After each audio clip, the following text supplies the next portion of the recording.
کہ ہاتھی کے دانت کھانے کے اور دکھانے کے اور ہوتے ہیں، وہی معاملہ قادیانیوں کا ہے. جو بچے کو اغوا کرتے ہیں نا شیر بھائی، اس کا یہ ہوتا ہے کہ بچہ سمجھتا ہے کتنا اچھا انکل ہے، مجھے ٹافی دے رہا ہے، آئس کریم دے رہا ہے، اس کے سر پہ ہاتھ پھیرے گا، اس کا ماتھا چومے گا، بیٹا کہے گا. لیکن پتہ تب لگتا ہے جب اس کی آنکھ بند ہوتی ہے اور وہ اپنے ماں باپ کے جرمٹ سے نکل کے وہ ہزاروں میل دور کہیں جا کے وہ وہاں جناب وہ پہنچتا ہے. ٹھیک ہے، یہی کام قادیانیت کا ہے. یہ ظاہری طور پہ دیکھیں، میں نے چونکہ میں خود اس سلسلے میں گزرا، میں خود قادیانی تھا، اللہ نے کرم کیا میں مسلمان ہو گیا. میں جب خود مرزئی تھا تو میں معاذ اللہ نعوذ باللہ، ایک تو اسلام دشمنی کے بارے میں میرے دل میں تھا، مجھے بتایا جاتا تھا کہ ہم نے پوری دنیا کے اندر احمدیت کا جھنڈا لہرانا ہے. یہ خود کو احمدی کہتے ہیں، ہمیں غیر احمدی کہتے ہیں، اور اسلام معاذ اللہ مٹے گا، تباہ و برباد ہوگا. اور یہ ہم سے کہتے تھے کہ تم ظاہری طور پہ مسلمانوں سے محبت سے ملو، پیار سے ملو، اعلیٰ اخلاق پیش کرو، دلوں میں نفرت رکھو. اب مجھے بتائیں شہیر بھائی، جس مذہب کی بیس میں منافقت ہے کہ آپ ظاہری طور پہ محبت سے ملنا ہے بھائی لیکن دل میں نفرت. میں چھوٹا تھا، میرے گھر میں ایک دفعہ مہمان آئے میرے دادا ابو سے ملنے کے لیے، تو دادا نے کہا کہ جاؤ دادی سے کہو کہ شربت بنائے اور یہ بتانا کہ غیر احمدی آیا، یعنی کہ مسلمان آیا، اور مجھے کہا کہ کہنا وہ بھی شامل کرنا ہے. اب میں اس وقت 6-7 سال میری عمر، چھوٹا تھا، ذہن میں میرے کئی شکوک و شبہات، کئی سوال اٹھے. میں دادی سے آئے کہا کہ دادا ابو نے کہا کہ ایک مسلمان مہمان ملنے آیا ہے، شربت بنائیں اور اس میں وہ بھی شامل کریں. آپ شہید بھائی یقین کیجئے گا، انہوں نے شدان کا شربت، چونکہ شدان قادیانیوں کی ہے جی 100%، اس کا پورے وثوق کے ساتھ کہہ رہے ہیں جی، اس کا جو مالک تھا پہلے وہ منیر نواز قادیانی تھا، شاہ نواز قادیانی مر گیا، اب اس کا بیٹا منیر نواز ہے، وہ اس وقت مالک ہے بھائی وہ شدان کا، اور وہ قادیانی جی قادیانی ہے.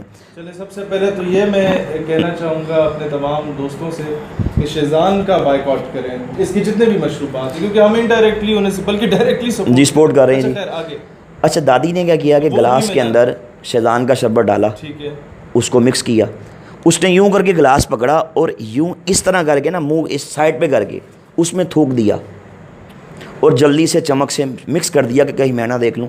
اب میں نے دیکھ لیا، میں نے کہا دادی آپ نے یہ کیا کیا، آپ تو بڑی گندی ہیں. اب بچہ ہوتا ہے نا، میں نے کہا آپ تو بڑی گندی ہیں، آپ نے شربت کے اندر تھوک کو شامل کر دیا.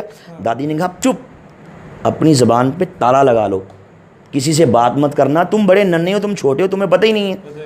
کہا کہ یہ جو مسلمان ہیں ہمارے دشمن ہیں، یہ آج کے دور کے اللہ کے نبی، آج کے دور کے اللہ کے رسول نعوذ باللہ معاذ اللہ مرزا قادیانی کو نہیں مانتے، اس لیے یہ ہم سے ان سے نفرت کا، غصے کا، بغض کا اظہار اس طرح کرتے ہیں کہ ہم ان کے کھانوں میں، ان کے پانیوں میں، ان کے شربتوں میں ہم غلاظت ڈالتے ہیں، ہم پیشاب کے قطرے شامل کرتے ہیں معاذ اللہ. اچھا جی، جب کوئی مسلمان ہمارے گھر میں آئے ہم اس کے کھانے میں یہ ڈالتے ہیں، یا ہم کسی مسلمان کو یہ بھیجیں. اچھا، کہیں فوتگی ہو جاتی ہے کسی گاؤں میں تو جو بڑا رائل فیملی سے تعلق رکھتا ہے قادیانی، وہ ایک سمپتی گین کرنے کے لیے اپنے گھر سے روٹیاں بھجواتا ہے ساروں کے لیے. جی جی، وہ بھی یہی کام کرتا ہے؟ یقیناً کرتا ہے جی. میں نے درست کی. دیکھیں، ہمیں کہا جاتا تھا کہ مسلمانوں سے اس طریقے سے نفرت کا اظہار یوں کرنا ہے، یہ ہماری بھائی ٹریننگ تھی. اچھا، یہ بات درست ہے کہ فورن فنڈنگ ہوتی ہے ان لوگوں کو، اور اگر ہوتی ہے تو کیا مقاصد کیا ہیں؟ سر دیکھیں، بات یہ ہے کہ چونکہ یہ برطانوی سامراج نے اس فتنے کی بنیاد رکھی. آپ مرزا قادیانی کی کتابیں پڑھ لیں، میں نے اپنی کتاب کے اندر پورا ایک چیپٹر ہے جو مرزائیت کو، جو انگریز نے کس طرح پیدا کیا، برطانوی سامراج نے کس طرح اپنے سیاسی مقاصد کے حصول کے لیے، عشق رسول کی چنگاری کو مسلم کے سینے سے نکالنے کے لیے، جہاد کو ختم کرنے کے لیے معاذ اللہ، اس 2 ٹکے کے انسان کو جو اس وقت سیال کوٹ کی کچہری میں بطور منشی 15 روپے ماہوار پہ ملازمت کرتا تھا، اس نے دھرتی ماں کی عزت کا سودا کیا، اس نے اسلام کی عزت کا سودا کیا. اس کو آپ اب اگر پڑھیں نا WW ہنٹر، آپ اس کی رپورٹ پڑھ لیں، آپ انڈیا آفس لائبریری لندن کی وہ رپورٹ پڑھ لیں کہ جو برِ صغیر کے اندر انگریز نے پوری دنیا سے جو بریلینٹ مائنڈ لوگ ہیں، جو ہر شعبہ ہے زندگی کے، جو ایکسپرٹس ہیں، ان کو یہاں بلایا، ان کی میٹنگ یہاں پہ رکھی. 3 دن کی میٹنگ کے بعد میٹنگ کے صدر نے، پریزیڈنٹ نے فیصلہ یہ دیا، اس نے کہا کہ بھائی آپ کو جعلی نبی کھڑا کرنا ہوگا.